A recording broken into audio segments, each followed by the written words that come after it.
2022 arrive bientôt à son terme et c'est vrai que l'UFC nous aura gratifié de quelques belles affiches cette année. Pourtant, ce n'est rien comparé à ce que l'organisation numéro 1 du MMA nous réserve pour l'année prochaine. Je vais donc vous parler dans cette vidéo des 5 combats les plus intéressants qu'on pourrait voir en 2023.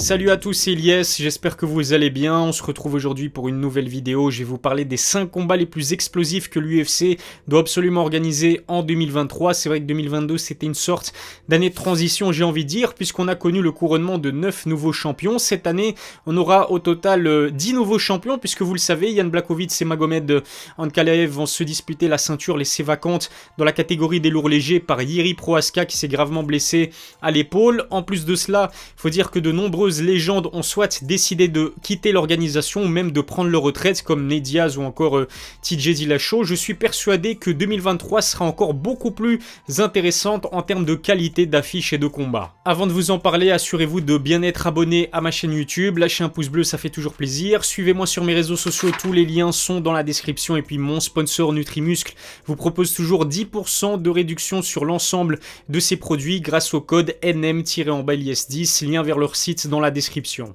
On commence ce top 5 avec du très lourd, Conor McGregor contre Michael Chandler.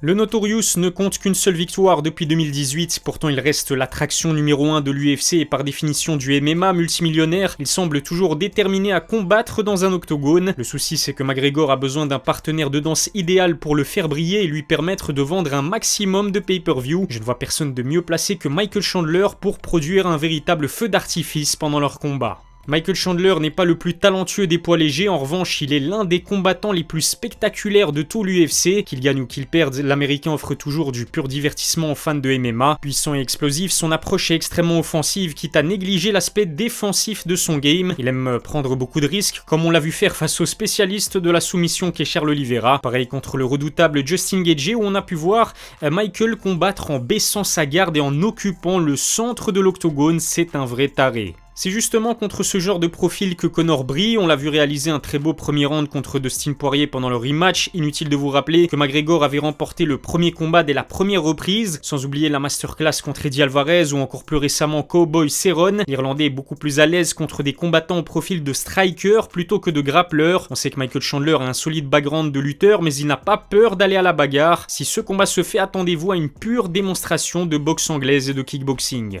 En cas d'opposition, ce McGregor Chandler se fera chez les poids welter. Énorme en ce moment, le Notorious a confirmé à plusieurs reprises qu'il n'évoluera plus à 70 kg. Cela ne pose pas de souci à un Chandler qui passe par un gros cutting pour valider sa pesée chez les légers. Après toutes les guerres par lesquelles il est passé, Michael a le sentiment d'avoir mérité un money fight contre la plus grande star de l'organisation. Il y a quelques temps, le Notorious avait lui aussi annoncé qu'il affronterait un jour celui que l'on nomme Iron Mike. Ce serait le combat de retour idéal pour Conor à l'UFC. À la 4e position, j'ai décidé de placer le rematch entre Israel Adesanya et Alex Pereira. L'une des plus grosses sensations en 2022, Alex Pereira, ex-multiple champion du monde du Glory, a décidé de rejoindre sa victime préférée à l'UFC. Malgré ses 2 victoires en kickboxing face au Stylebender, il était loin d'être le favori pour cette nouvelle opposition selon les règles du MMA. Avec seulement 7 combats à son actif dans sa nouvelle discipline, le Brésilien n'avait que très peu de chance de détrôner l'ex-champion incontesté des poids moyens. Pourtant, Pereira a su renverser la vapeur et l'a emporté sur KO technique quelques minutes avant la fin du combat. Rendez-vous compte, Alex Pereira est devenu le champion d'une catégorie totalement dominée par Izzy pour son 4e combat à l'UFC seulement. Il a attendu la 5e et dernière reprise pour envoyer tout ce qu'il avait et trouver le finish. Il a remporté une 3e victoire face au même adversaire dans 2 sports différents, c'est exceptionnel. Adesanya doit encore cauchemarder de celui que l'on peut considérer aujourd'hui comme sa véritable bête noire. Il était pourtant à quelques minutes de conserver sa ceinture et de la défendre pour la 6e fois consécutive, mais la puissance de l'effrayant brésilien semble être sa kryptonite. Un rematch entre ces 2 hommes qui se détestent pourrait battre tous les records. Adesanya a enfin trouvé un adversaire digne de ce nom dans la catégorie. Nombreux sont ceux qui se plaignaient de son style trop ennuyant, la faute d'un challenger capable de prendre des risques pour lui permettre de se surpasser. S'il veut récupérer sa ceinture, Izzy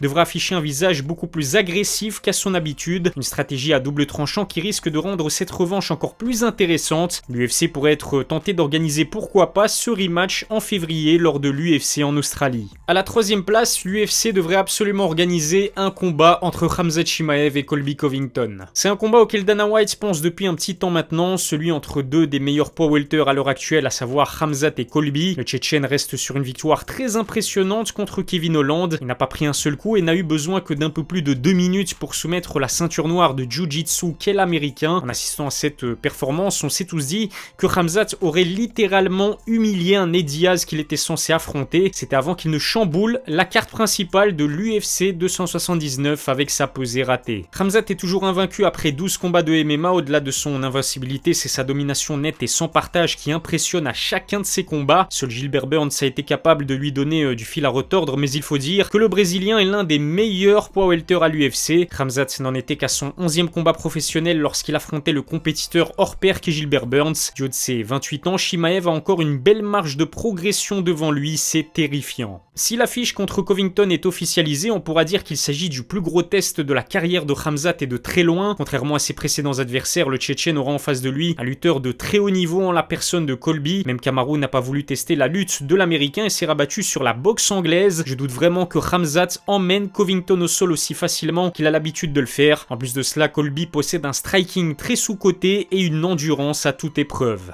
En connaissant la forte personnalité des deux combattants, cette affiche n'aura aucun mal à se vendre. Le trash talk a d'ailleurs déjà été lancé. Si Khamzat reproche à Colby d'être un rapporteur, Covington, lui, s'est moqué du Covid contracté par Khamzat il y a plus d'1 an. La conférence de presse risque d'être mémorable entre ces deux hommes qui n'ont pas leur langue dans leur poche. Le vainqueur de ce duel au sommet des 77 kg pourrait en tout cas se mesurer ensuite au champion des poids welter.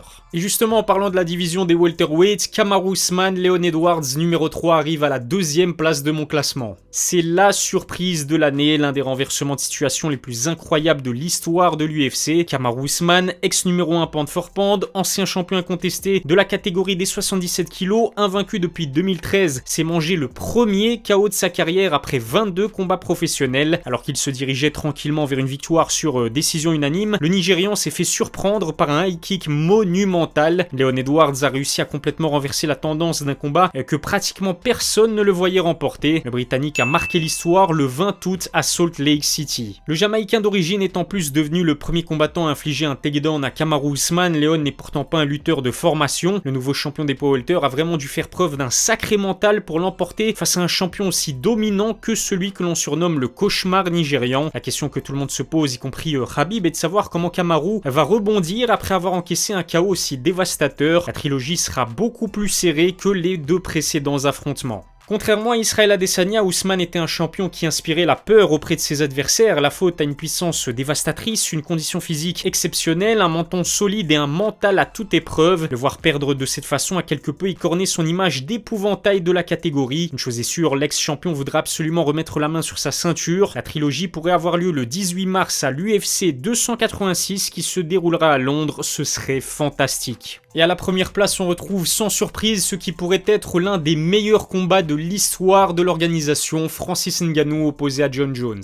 S'il y a bien un combat que les fans de MMA et même au-delà du sport veulent voir, c'est celui-là, un clash entre Francis Ngannou, monstre sacré de la catégorie des poids lourds, et Jon Jones, l'un des plus grands combattants de l'histoire de sa discipline. Le Camerounais, champion des heavyweight, a repris les entraînements après son opération. Il s'était blessé au genou quelques jours avant sa victoire acquise au forceps contre Cyril Gane en janvier. Les négociations concernant un nouveau contrat avec l'UFC semblent être sur la bonne voie. C'est un énorme pas vers l'organisation du méga fight entre le Prédateur et Bones. De son côté, Jon Jones n'a plus combattu depuis février 2020. Il avait décroché la victoire très difficilement contre Dominique Reyes. C'est la dernière apparition de Bones dans la catégorie des lourds légers qu'il a surclassé pendant de nombreuses années. L'Américain travaille sa montée chez les poids lourds depuis un bon bout de temps maintenant. Il était censé affronter Stipe Miocic cette année, mais l'ancien champion des heavyweights a malheureusement décliné les offres. Cela fait un petit temps que Ngannou et Jones s'envoient des pics sur les réseaux sociaux. L'objectif, promouvoir au mieux ce futur combat qui est presque inévitable. Malheureusement, les ambitions salariales de Bones semblent avoir été un frein pour mettre en place un tel choc. Et d'après les dernières nouvelles, Jones sera bel et bien de retour en mars 2023. Difficile de l'imaginer affronter un autre adversaire que Francis, mais selon MMA Junkie, si le genou du Camerounais n'est pas remis d'ici là, il devrait se voir offrir Curtis Blades à la place. Je vous ai parlé de ce combat dans une précédente vidéo. Selon moi, le champion en titre des heavyweights est le plus à même d'infliger une défaite à Jon Jones. La puissance et la supériorité physique de Francis risquent d'être compliquées à gérer pour un Jon Jones inactif et dont la prise de masse va ralentir. Ngannou a en plus prouvé qu'il avait fait des énormes progrès dans le département de la lutte. La soirée risque d'être courte pour un Bones qui n'a jamais été confronté à un mastodonte de plus de 120 kg. Quels sont les combats que vous voulez absolument voir se faire en 2023? Dites-le moi dans les commentaires. Abonnez-vous à ma chaîne, lâchez un pouce bleu si ça n'est pas encore fait. N'oubliez pas d'ailleurs que mes vidéos sont disponibles sur Spotify et Apple Podcasts. Lien vers ces plateformes dans la description. Je vous remercie de m'avoir suivi. Je vous donne rendez-vous très vite pour une nouvelle vidéo. D'ici là, prenez soin de vous.